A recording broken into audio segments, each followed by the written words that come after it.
I really think we overuse the word addiction. I think it's really, truly not an addiction unless it's ruining your life. And I think that we are too quick to judge people based on our own code of morality when someone else may just be enjoying their life. Give me an example. It's interesting. You watch people who may have drank a lot of alcohol become and it has ruined their lives, and they go through sobriety, and then they go through all that, and then they become so judgy of others who drink even a tiny bit of alcohol.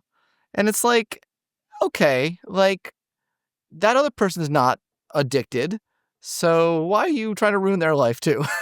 Just because your life was ruined, you know. You see it with religion. You see, you see it with maybe pornography. That's maybe controversially. That would be maybe too controversial.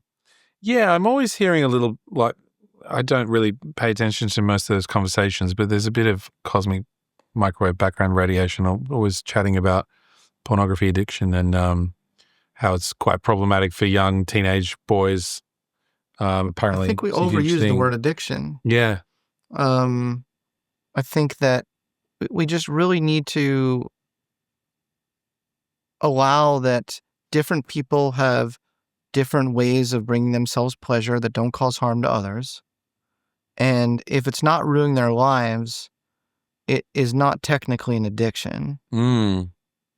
I do understand that this is a bit controversial territory, but that is a hill. You asked, he said, Scott, you gave me a hill. Exactly. Give me a hill. So I'm giving you a hill. You didn't want me to give you something just boring, right? Like that wouldn't be a hill. Can I expand on it?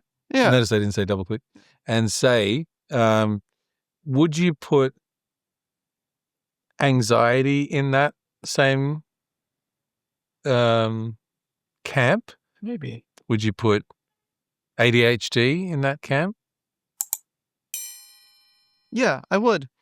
I'm a big fan of like neurodiversity and kind of claiming that as a positive aspect of your identity. I think that if you have certain ways of being, certain ways of thinking that are not ruining your life and you found a way to channel it into your work. I'm glad you brought up that example because I had written about the link between ADHD and creativity, for instance. And I'm pretty convinced that ADHD enables certain aspects of creative thinking more naturally than if you don't have it. Because you are able to connect dots and able to not tag as irrelevant lots of things. And of course, that can become a hindrance in a lot of contexts. But if you find a way to make it work in your career and your lifestyle, I wouldn't call it a disability. I wouldn't call it a disability if it's not a disability. Okay. Not really what I'm asking, though. What I'm asking is addiction. We're talking about addiction still? Well, you were saying that we are too quick to call things addiction. And my question is, are we too quick to call something, I have anxiety, I have ADHD, stuff like that? Is that something that you think? I mean, a lot of people are claiming that that's overdiagnosed, self-diagnosed. Do you share that? I mean, you're a psychologist. Like, what do you think? Yeah, people are very quick to self-diagnose themselves with things that they don't really clinically have. I don't know if this is where you're going with it, but if you're just awkward every now and then, you may hear some of the characteristics of people with autism, and then you say, "Oh, I'm autistic. That's me."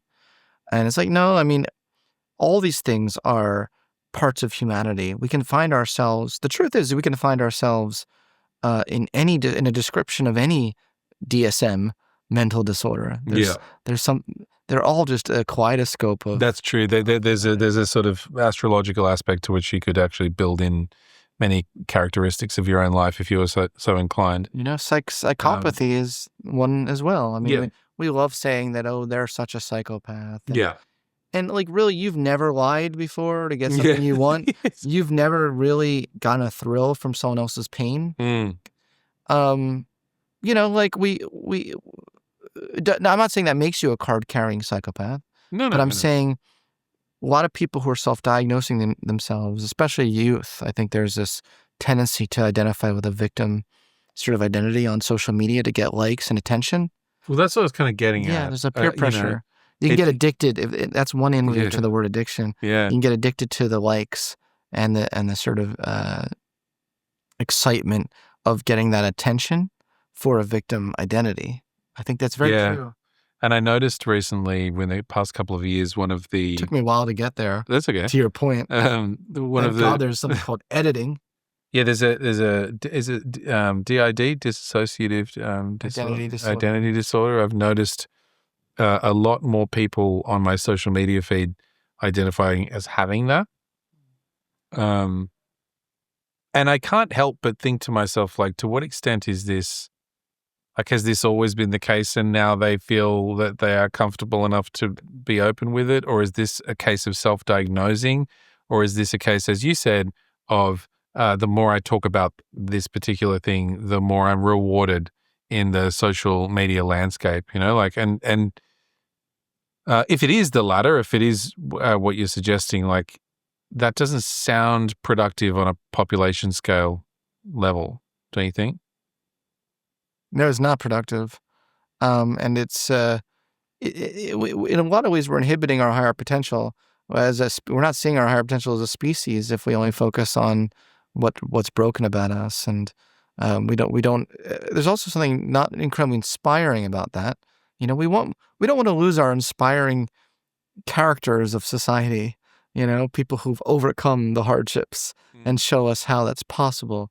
I feel like I fear sometimes in our society we're losing that.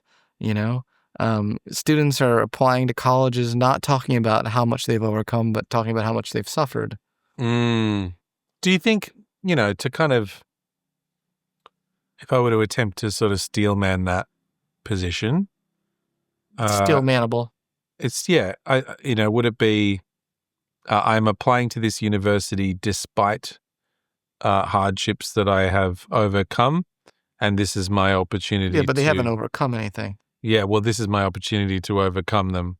This is my opportunity. Whew. Where do we draw the line between what is an outcome and what is opportunity? Well, I mean, I'm like, good point. I mean, that's a good point. By senior year of high school, if I'm evaluating someone to be a member of this university, I'd want to see some indication that they've done something that shows their ability to overcome hard things. Or else, why do I want them at this university? Yeah. So they need to have shown at least a sort of simulacrum of what they could become earlier in life, such that they could reach that a greater potential by you giving them the opportunity of putting them through a particular class. Yeah, or else you're just accepting a student who will spend 4 years at every class complaining about all their hardships. Yeah. And driving all the teachers insane. Right?